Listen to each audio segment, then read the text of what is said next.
नमस्कार जय Jagannath. औषधर expiry date को नहीं अनेक समय शिक्षित लोक मन सन्देह देखा देता है। किछि औषधर एक्सपायरी डेट स्पष्ट भाव लिखा जाए किंतु आउ केतेक औषधर एक्सपायरी डेट स्पष्ट भाव लिखा जाए न था। तेणु से सबू औषध केमती आप जानवे औषधर एक्सपायरी ताको आपण जो निर्देशावली दि जाए से निर्देशावली देखिले आप एक्सपायरी डेट जानीपारे।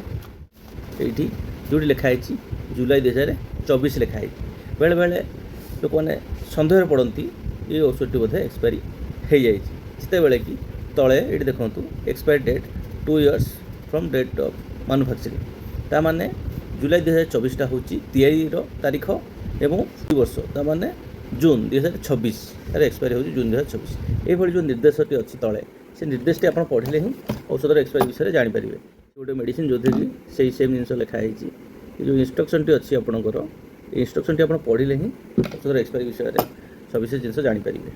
और अनेक समय क्रीम ऑइंटमेंट तार क्रैम्प उपर लिखा जाए जोटा कि सन्देह पकई थाए। तेणु आप सब एक्सपायरी डेट चेक करुँच एक्सपायरी डेट मैन्युफैक्चरिंग डेट से विषय कौन सूचना दी जाए से सूचना आप भल भाव पढ़े ताल आप सन्देह रहा। धन्यवाद।